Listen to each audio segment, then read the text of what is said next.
Move this glass for us, please. Dr. Colville. After persevering for over 2 hours, the team have a result.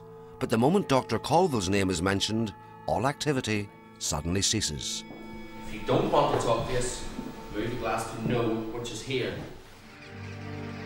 Someone who may be able to shed more light on the infamous former master of Galgorm has flown back specially for this investigation. Robert Colville, a direct descendant of the alleged warlock. The story is that he sold his soul to the devil, provided the devil bought him a boot full of gold. So Alexander nailed his boot over a hole in the floorboards and cut the soul out. And the devil had to leave after a lot of boot filling because he'd run out. And he came back the next day, and Alexander said, all right, this time I accept, but I just want to finish reading this piece of the Bible by the candle that's burning in front of you. The devil reluctantly agreed to this extension of time, and when he did, Alexander shut the Bible on the candle so the devil couldn't get him. This is the first time you've spent a night in the house, isn't it, Robert? Yes. What did you feel last night? Was it kind of a sensation of, wow, I've come home, or did you feel anything untoward in the night? Or I felt very relaxed, I have to say. There was no sense of brooding presences or nasty atmospheres at all. I slept very well. No, I didn't experience anything strange. Well, the house likes you then. It's recognised you. Maybe. He's come home. Maybe. Yeah. Interesting stuff that Marion picked up on when she arrived here. Firstly, she felt that the place inside was very happy, the building's very happy, but outside she felt that there was a kind of a dark, brooding atmosphere. She keeps going on about secrets. Some time ago, in Alexander's time, he had an aged relative who was called Captain James Colville, who was living in the house at the same time in conditions of great secrecy. And nobody's quite sure why he was being so secret about this. He was described as being old and bent and wearing a muffled coat with the collar turned up. And he very seldom went out in daylight hours or in public. So he was hiding from something or somebody. There is a James Colville of about that period. This is in about the late 1630s. He was captured and imprisoned in the Tower of London, and he's supposed to have made his escape. But that would, of course, be consistent with somebody hiding in Galgorm and being muffled up. Perhaps the fugitive James Colville is the secret Marion believes is being protected by the spirits of Galgorm. And yet, in all their time here, there's one presence that she and the rest of the team have failed to discover. The figure at the centre of the castle's ghostly reputation, Dr. Alexander Colville. In a last attempt to draw out the sinister doctor, Marion will position herself in front of his portrait in the hall, monitored by the paranormal team from their base upstairs on the first floor. They'll communicate with each other by radio.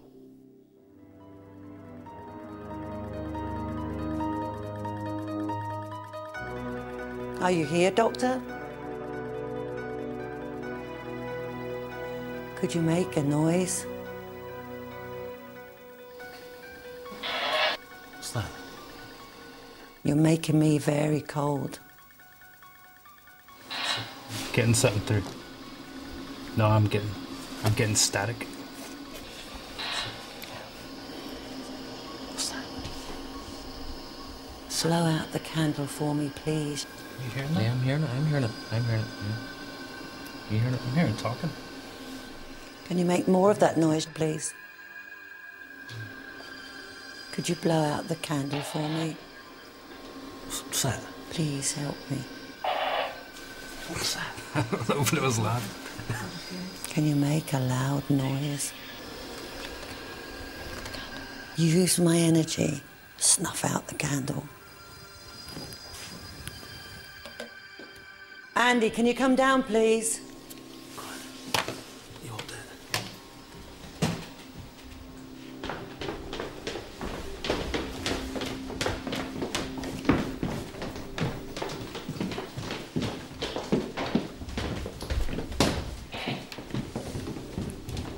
The energy is freezing. I am absolutely frozen. So Darren, temperature's 13.6. Do you get that? 13.6, over? Yes, Andy got that over.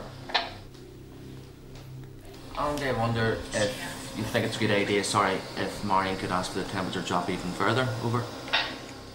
I can feel you. 13.6. Come forward. 5. I can 4. feel you. I can feel you all around me. Steady at 4. 3. 2.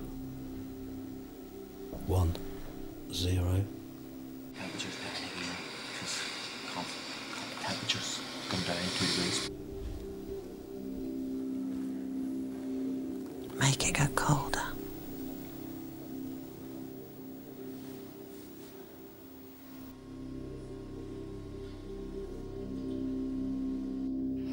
$11.7.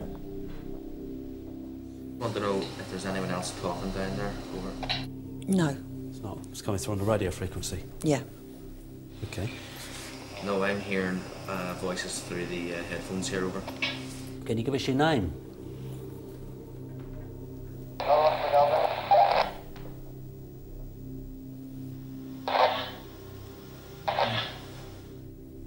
Can you introduce yourself?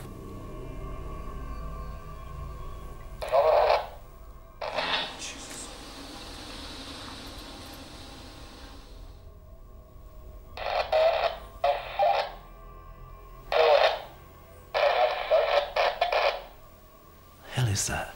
Well, I can confirm it's not us up here, over. Can you make a noise? Anybody make a noise? Blow the candle out. There's the noise. Thank you very much. That's picking up some sort of signal from outside. That's a police signal or something. Tonight, what we seem to have picked up was a local taxi firm. But again, it's trial and error. That's one of the things we should have tested before we started the experiment, but we didn't. Anyway, you won't speak to us, but I'll speak for everybody. Good night and God bless. If you need to speak, there'll be ears willing to listen. Very disappointed. Obviously, I feel like as if I'm a bit of a failure. But we try. We keep trying. The interesting thing was the temperature drop. When I came downstairs, it went from 14 degrees down to 11 when she invited all the spirits that were around her to come forward, and it was extremely cold. You know, you have to be there to really understand what was happening. I was there, and there was definitely a temperature drop around her.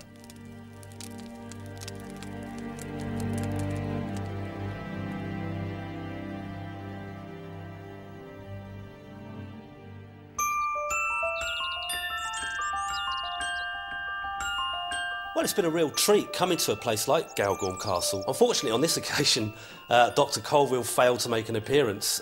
We were getting EVPs, we were getting whispers, we were getting all these kinds of temperature drops and cold spots, which indicates that, you know, an energy is near. But nobody seemed to want to jump out of the shadows, so to speak. Not a lot of stories coming out of here. The young girl was almost following us, coming with us. So I think there is more to this servant girl story than we've actually been able to uncover. I think what's left here is what was here when we first arrived. I don't think anybody needs moving on here. They seem perfectly happy here. So yeah, I think it's best left alone, in peace. There's going to come a day when I say spirit and a camera can actually capture what I see rather than just a blob of light.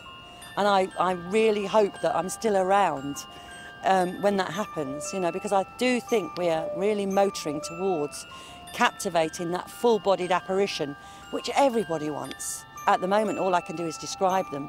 It'd be really wonderful if with some stroke of technology, you could see what I was seeing. It'd be amazing.